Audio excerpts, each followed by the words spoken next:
Hey everybody, Scoutcrafty here again, TGIF. Thank God it's Friday. It's Black Friday, day after Thanksgiving here in the States. Traditionally a big shopping day here in the States where a lot of people, a lot of companies have sales and things like that. They have huge lines of people. Well, I don't know if they'll be that way this year with the economy, but there's been times where people would wait online for hours and hours because they had one or two different items up for a very low price, and inevitably there was always some kind of stampede or fighting going on. And obviously most of you and myself were never part of this behavior.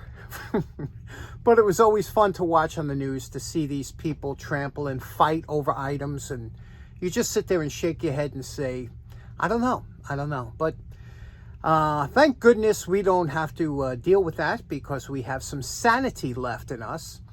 And today I wanted to do a little bit of a mosh, because some of you are just relaxing, enjoying, and digesting from yesterday's big feast. And so today we're just going to jump around a few things. I don't know how the viewership is on the day after Thanksgiving. A lot of times it's all over the place, but let's talk and see. I found something really good on the poor man's flea market the other day. Let's start off with that. Okay, so the other day I was on my poor man's flea market walk, and I sat right around the corner from me. I see this thrown out in the trash, and what this is, it's a roll-away makeup case. And I thought to myself, the first time I saw this, my good buddy Paul from Paul's Workshop, Paul had found one. Him and his son found one, and it was filled with all kinds of makeup and stuff like that. You know, that's whoever had it was probably some kind of movie star, did makeup on a movie set or something. But these here can really come in handy for a lot of our hobbies, and they're not expensive. I mean, you can buy one of these new for like $120. And they're not made for super heavy tools, but for lighter duty stuff. Let me show you how. Well, first of all, you see that has wheels and a retractable handle. You can see here, you push this button and the handle will come up, and you can carry it, and there's wheels on the bottom. But each one of these sections comes off, and let me show you how that works. Pretty interesting. Now, you can see here somebody was at it with some sort of makeup, or they were testing or something, but that's easy enough to come off if you have the right chemical. But these have little flip catches here, one on each side, and you can see when you lift this up here, that's your top compartment. This one here is kind of like a velvet on the top, and each one of these compartments has like a soft material, and I guess these little ribs here are for the compartment dividers that you can put in. But you could see each one, as we raise it down, you could take another one off, and that keeps going down all the way down. And again, this would be great if you were selling like at a flea market, and you could take these out, put them right on the table, or whatever the case may be. There's so many uses for this thing. Let me show you what happens when you get near the bottom. Now you see here, that's the bottom one, and this one's really interesting. Let me show you how this works. Now here's the bottom. When you flip off the bottom, as you can see here, now if you open up these, you open up these two sides, this will fold down and allow you access to small drawers here. Now think about what you could use this for, and these have it on slides, these drawers. They probably need a little lubrication or whatever, because they probably were never used like that. But think about the hardware implications, or obviously this is, and here's another compartment under here, an electric drawer. Think about how, and you could carry this just like this. You could take the top cover from here, that's the beauty. You could take the top cover and you could put on here, and you can make a smaller case. And again, you have that handle that you can carry it around like a like a tourist suitcase. And what a great item, isn't it? I mean, I figured I'd use this, clean it up, and put my stamps in here. As you know, I collect stamps, and also great for other things like that. But what a great idea. So check that out. That might help you out with some of your storage ideas. Like I said, I don't think it's heavy enough for tools or locks or things like that I'm into. But for lighter duty stuff, I think it's a really good idea, and worth checking out. Next up, we're in No Rust November, and it's a kind of a contest that Evaporust throws out, and I actually like Evaporust. It works well. And I do appreciate the fact that they sponsored a lot of YouTube creators when a lot of other places weren't. They were one of the first ones that, and they weren't just sponsoring the guys with 500,000 subscribers. They were sponsoring, you know, up-and-comers.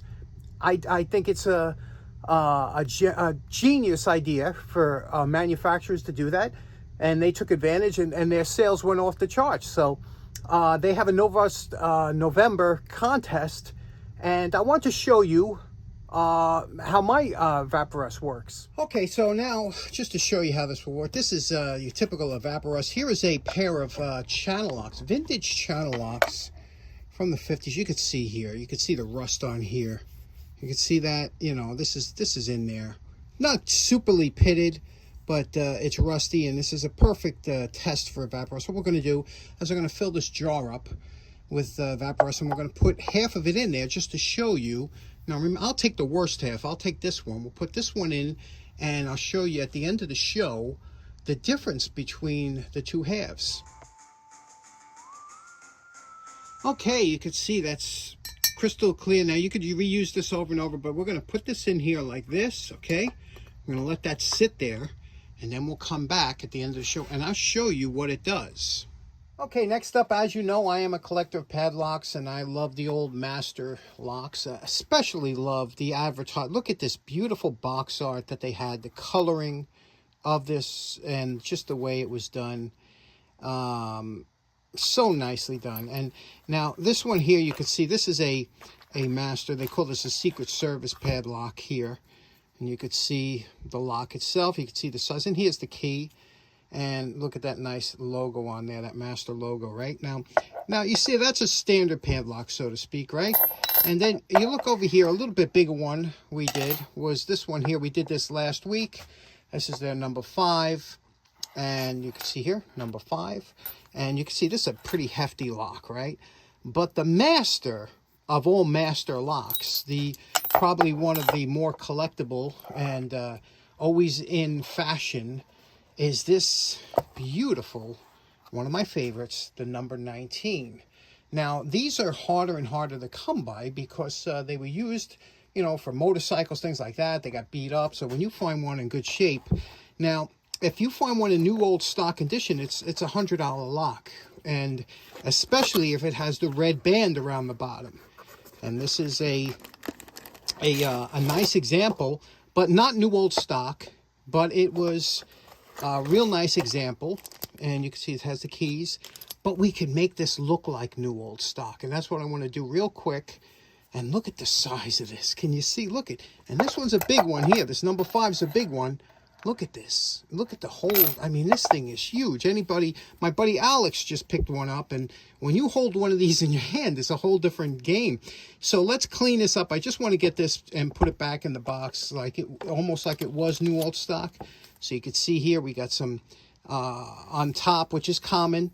You know, you get a little bit of a flaking of the chrome plating, and you get a little discoloration here. Now, you got to be careful here. That's paint, and you don't want to screw up that paint. So we got to get this red, get it up red again, clear this up, make it nice, and let's get that done real quick.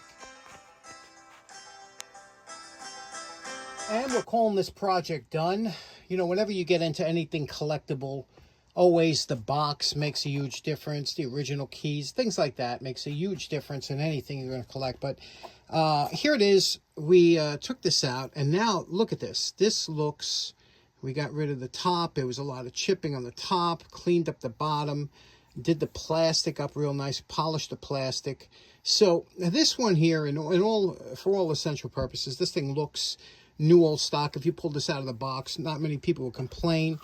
Cleaned up the keys, see? Lubricated the lock. Now, this lock is a little bit different. First of all, you see the large key it takes, but when you twist it, listen to the action. Beautiful, right? Now, the key will not come out while the lock is open. That is a security, that's done for security reasons, but you can see here where it says master and patented. And when you close the lock, you can remove the key. And you won't have to worry about losing the key or, you know, doing that. So anyway, there we go. This one's back in service. What a beautiful lock. Yeah, look at the size. This thing is huge. I know Alex is smiling right now because he was so happy to get his.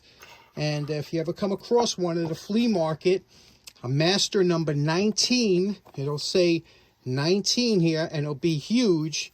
And if it's got the key or one key or two, don't worry, pick it up. Okay, so in closing, oh, we forgot about the Evaporust. Let's go check that out, the Evaporust. Okay, it's been a couple hours. Let's see how this did. Oh, very nice. Let me wipe it down here, the rag. Wow. Look at that, huh? You can see here, most of the, it turns a little bit black. That comes off here. Wow. What a difference. And I'll tell you something. How could you, and look at this. Champion Diamant. That's the early channel lock. How could you beat that product, huh? Look at that. It's just, I think I'm going to get a 55-gallon drum and dump all my tools in it. Okay, you could see that stuff works, right? Next up, I know a lot of you asked about, you know, when I show the flag, I try and get a current image of the flag, you know, if it has a little bit of a breeze and shows up. And a couple people asked me, you know, how do you get that photo? Are they pretty happy with the way the flag looks at night? Let me show you how I do it. I use my crazy expensive Milwaukee flashlight, which I gotta tell you, I spent a ton, $200. What was that for that flashlight? That was back when, you know, when money was money was easy to come by and we didn't have to hunker down. But I have to tell you, I love that flashlight. And let me show you what I do to get those shots that a lot of you and myself seem to enjoy so much. Okay, a lot of you might remember this expensive flashlight that I got here. And there's my flag up there. And you can see this is on, it has flood mode, and then it has spotlight, okay? And you can see there's the spotlight there. And there's both. And that's just flood. What I do is I put the flashlight down there, and is that my cat? Now there's almost no wind tonight, but what I do is I take the light on flood and I put it down here and film it. And there's my neighbor's flag, which actually is my flag. And that's how I get those nice shots. Okay, so it turned out to be a little bit of a mosh today. Anyway, thanks so much for tuning in. Hope you have a great weekend. We'll see you again on Monday. Take care now. Bye-bye.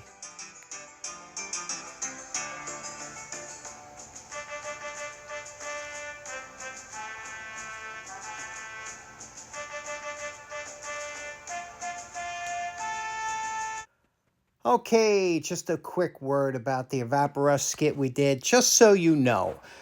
Typically, your results will look like this with Evaporust. It will go from rusty to a kind of blackish looking black oxide type of results. You will not get a polished surface right out of Evaporust. This is what you're going to get. So if you're looking to dip your tool and have it come out polished, there's no such product that does it. So don't believe any ads or whatever that says it will. You have to work at it.